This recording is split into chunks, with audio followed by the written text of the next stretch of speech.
like to welcome everybody back to another episode of Gamewreckers and Slobberknockers. We're here today with free agent coach Greg Fenwick.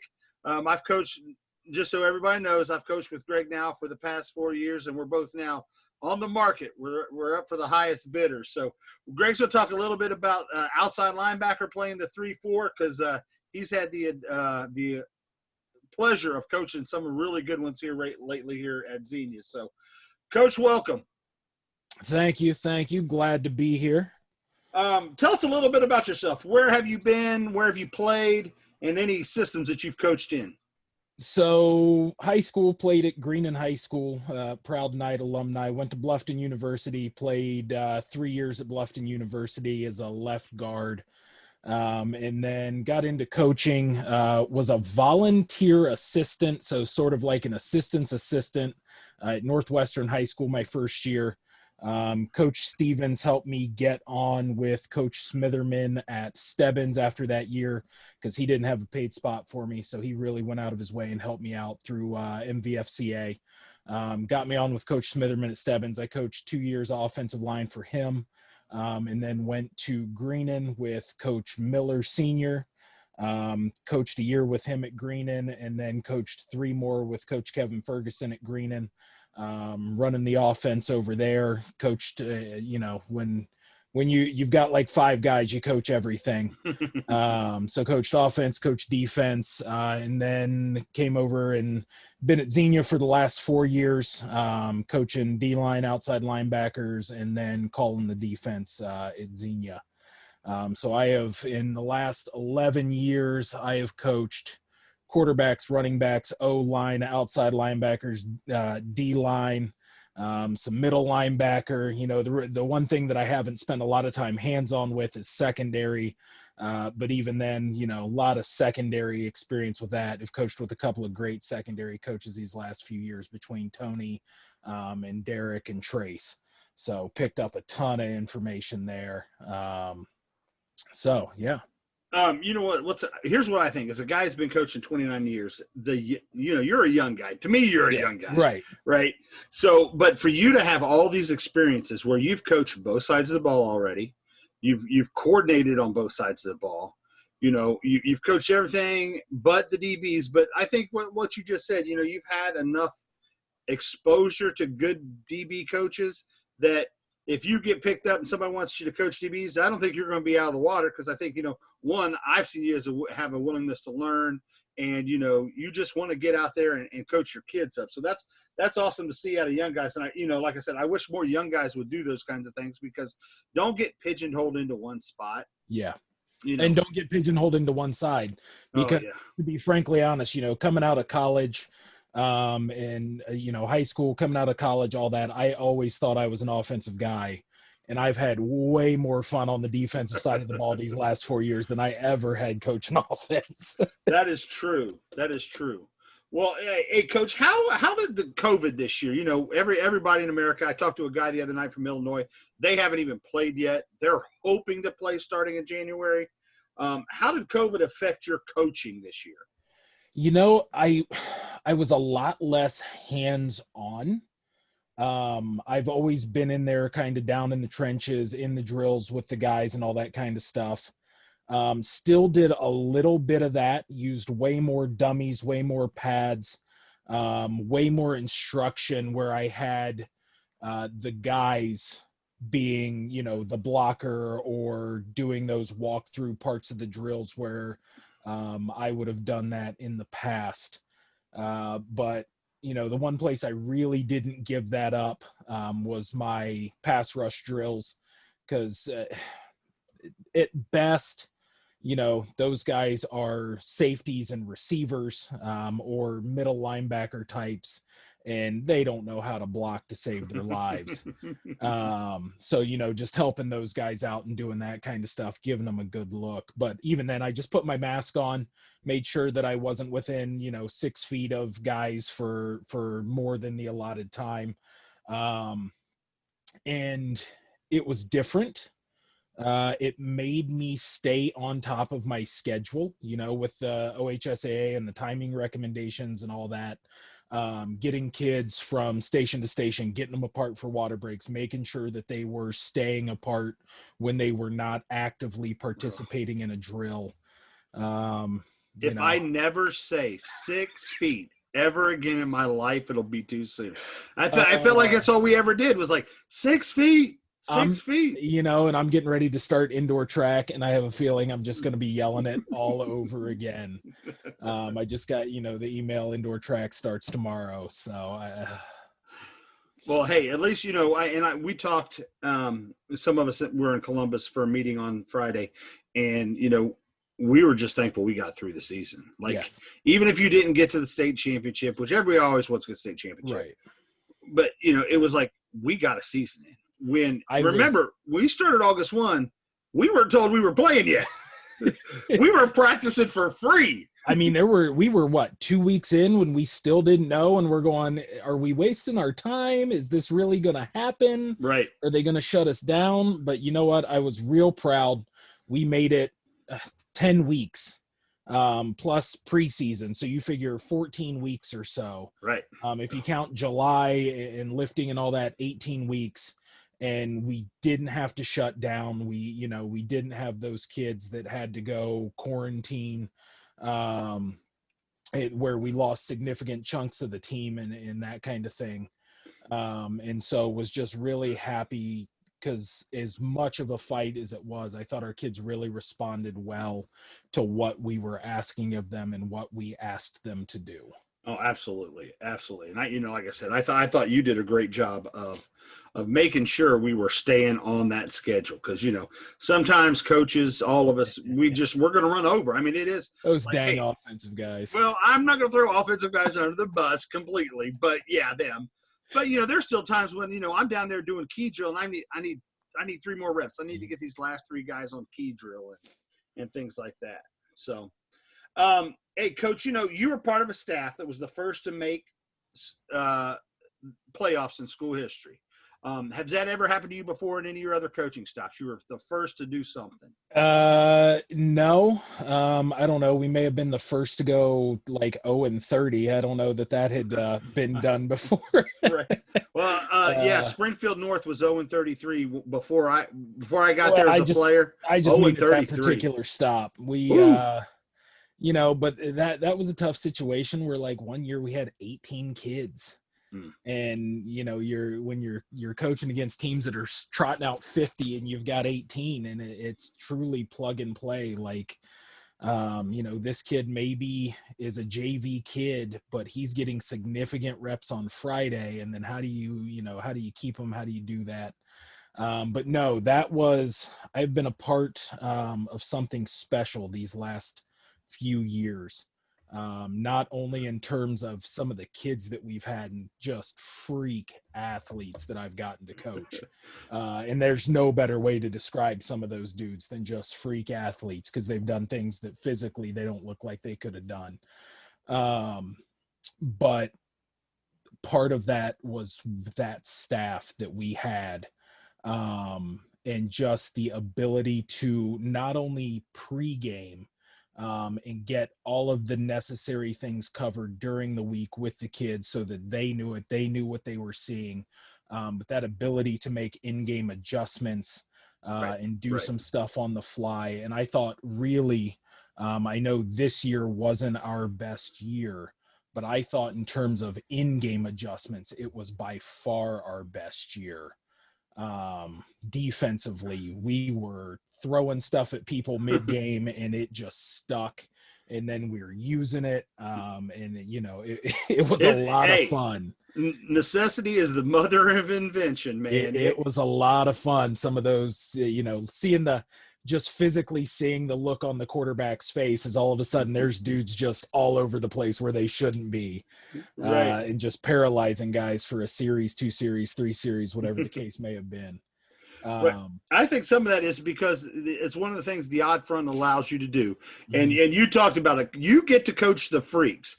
The guys we have played that in that spot have been just off the hook, like athletic as all get out. I mean, they've averaged 6'4", 205. right? Like that's been the average dude. I mean, it must be nice to get to coach those guys, right? So what are some things that you do with them that kind of help get them prepared for each game?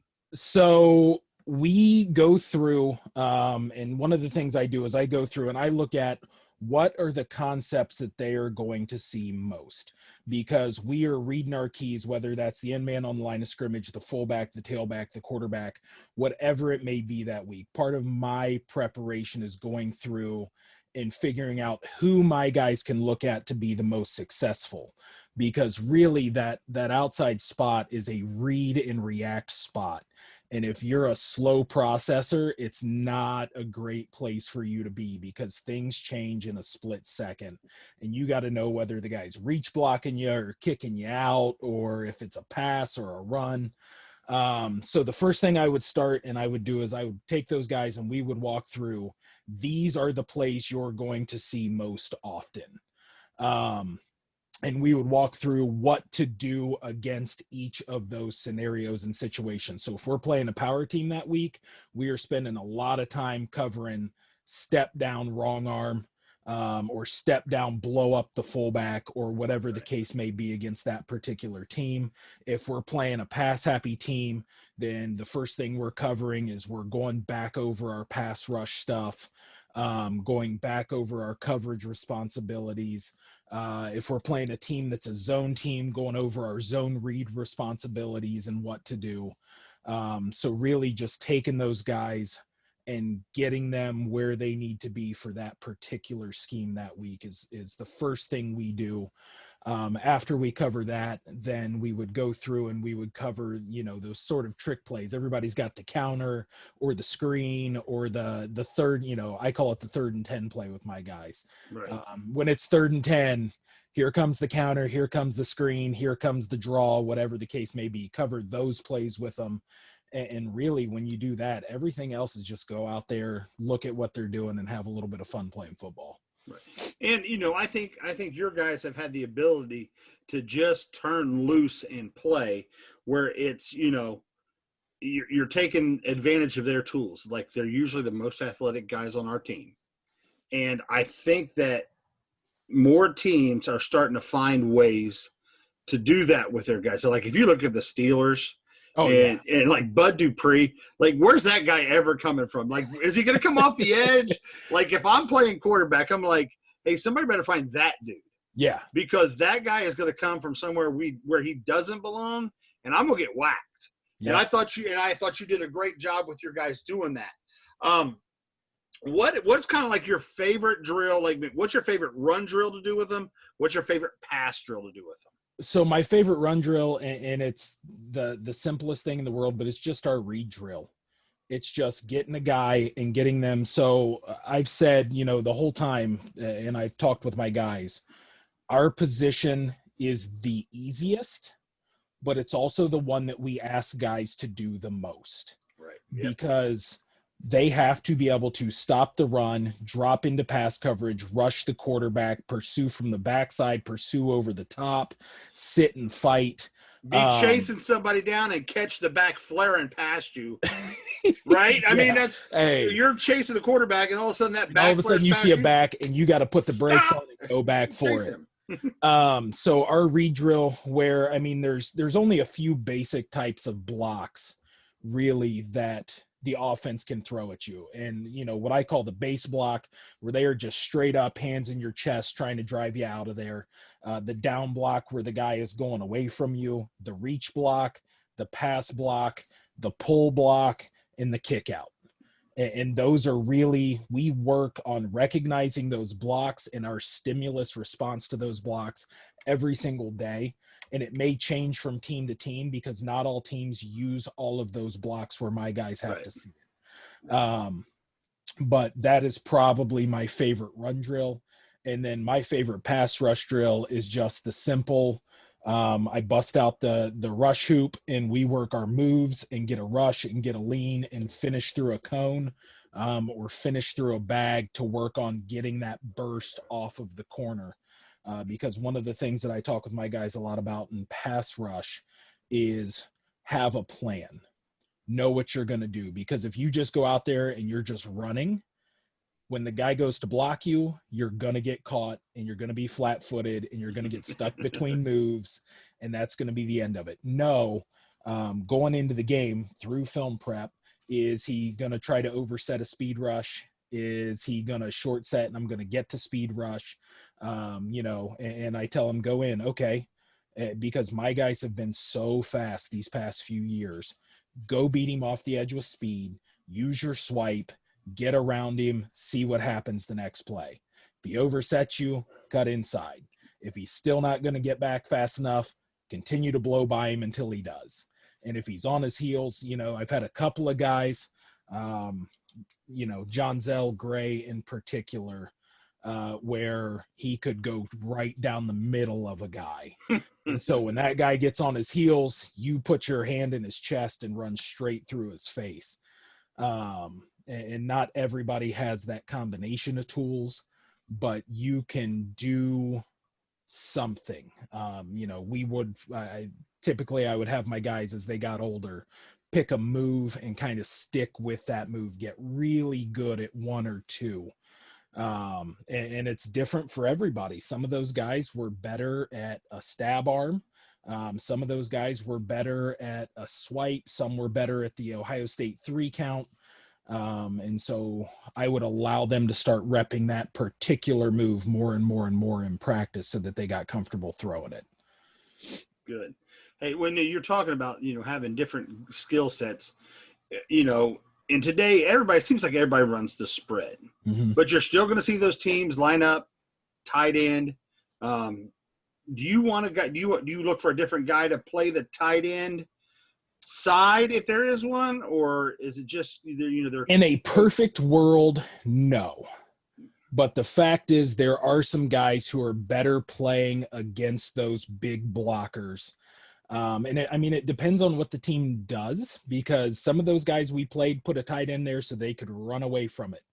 And so, just, okay, well, let's flip over, because clearly they're just trying to get away from the guy that's playing the tight end. But yeah, typically you want a little bit stronger of a guy on that side. More of a, if you're talking 4-3 terms, because I know there's a lot of 4-3 guys out there, more of a strong D end on that side. Whereas your backside guys, more of your rush D end. And I think that's one of the things that's kind of been most impressive about the guys we've had playing it, is they are simultaneously strong side D ends, rush side D ends, middle linebackers, and strong safeties. Right. And they're playing all of it at the same time. Right. And I think that's where we've gotten better at is the ability to have those guys drop.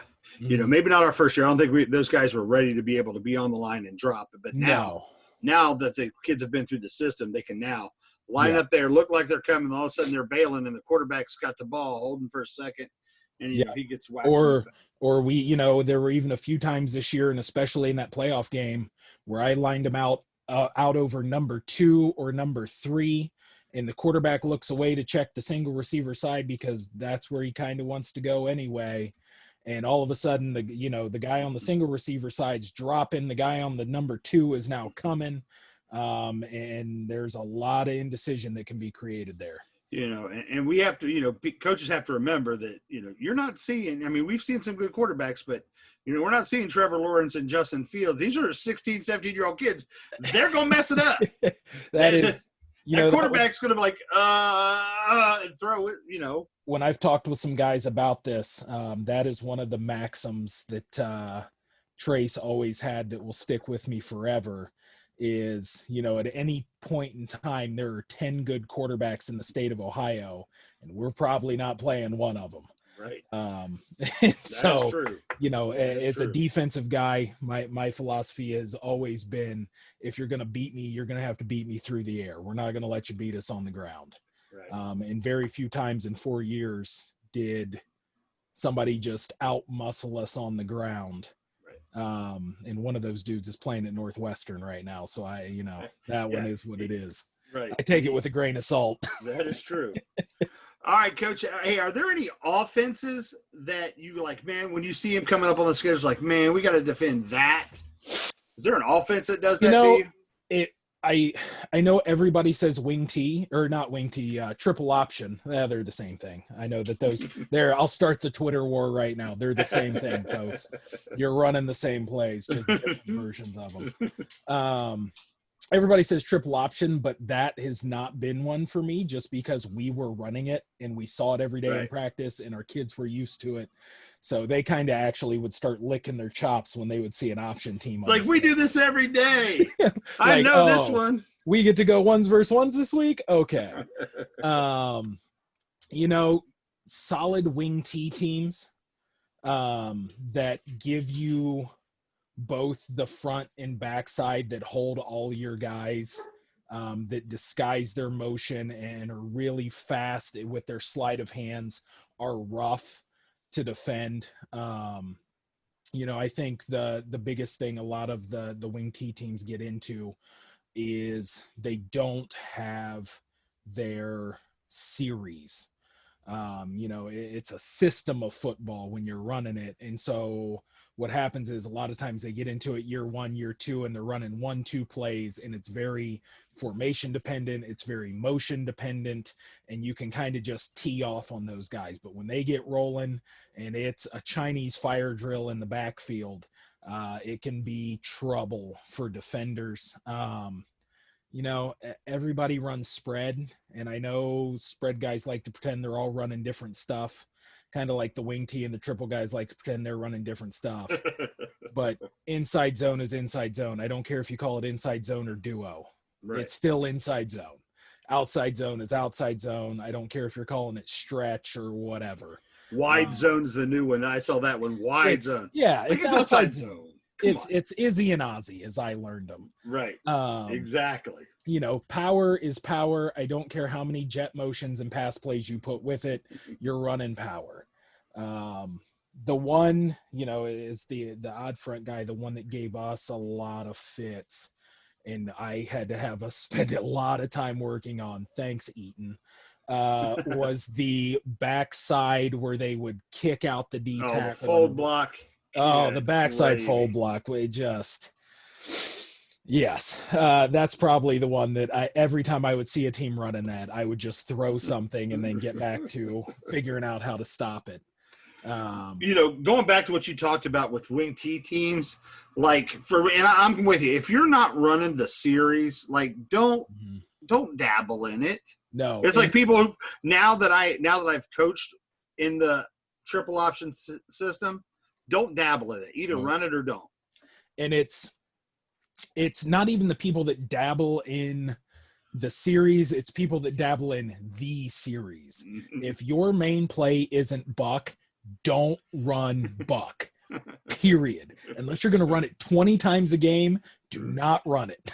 Right. Because if you're not running buck, and I get this thing that it's too expensive of a play. It takes too much time. Well, then don't run the series. Don't run belly and run belly. It's nothing wrong with run belly jet, belly pass. I mean, there's your series. If you're a belly keep, you should be going belly, jet, belly pass, waggle. Right. If you want to put rocket in, then you should be going rocket, down, waggle. Right. But for sure, if you want to put belly sweep, belly keep, belly option, right? Whatever. Run the series. Don't we're going to kind of run buck sweep. Speed option's about the one option play you can dabble in, right? Because it's not really option. No. It's not. It's hey, come get me. No. It's extended toss sweep. We're going to slow play it out there. Yeah. Oh, coach. All right. Well, hey, we're about done here. We're getting a couple questions left, so it is that time of the show. Gamewreckers and Slobberknockers, and I couldn't wait to ask you because I'm telling you what, you've coached some game wreckers. So who's the best of the best? Oh man, I kind of hate you for asking me this question, to be honest. Physically, the best of the best was probably John Zell Gray. Physically, that kid did things that I will forever remember Greenville trying to run halfback toss and him driving the 6'7", 300-pound tackle 8 yards into the backfield, dumping him at the running back's feet, and then sacking that dude as he tried to throw a pass. Right. In terms of guys you had to plan around, because with John Zell, you could kind of get him where you wanted him to go. Right. You knew he was going to the strong side. In terms of guys you had to plan around, Devin Hall was a dude who did things physically that did not seem like he could do, because he was about as big around as my right arm. Right, like if you saw him, you're like, that guy, what are they doing? That guy's, and he was a player. He's a player, man. You weren't moving him physically, and you weren't running away from him. I watched him chase down too many bubble screens for no gain to his side, where he just took a step and was like, it's bubble. I'm going to go ahead and go stop that. Right. And then as far as, pass rush goes, and it's funny because all those guys kind of brought something different. John Zell was the best run stopper. Devin was the best all-around guy. And then, Zach Gaither has been one of the best pass rushers I've ever coached. I mean, it sets a school record for sacks at 21. Yeah. Like, I don't know how that's ever going to, like, for a career. And he had, like, 10 and a half in a season. Yeah. Yeah. And probably would have had more this season if people would have tried to pass on us. Right. They were like, we're not going to drop back here. And, for a kid that was getting double and triple team this year, he still went out and had, 6-7 sacks. Yeah, I think he had 7.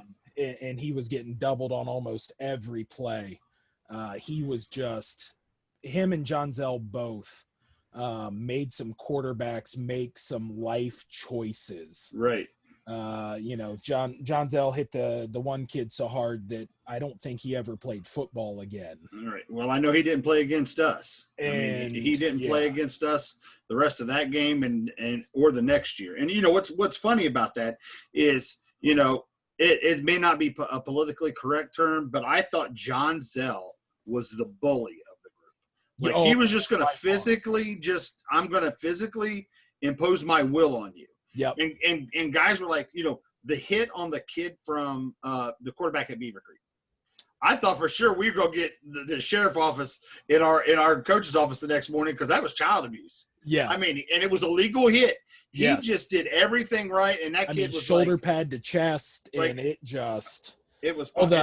He had another one that game, and one that flew under the radar, where he was pursuing off the backside. Oh, and the guy stopped? Yes. And it was just a car wreck.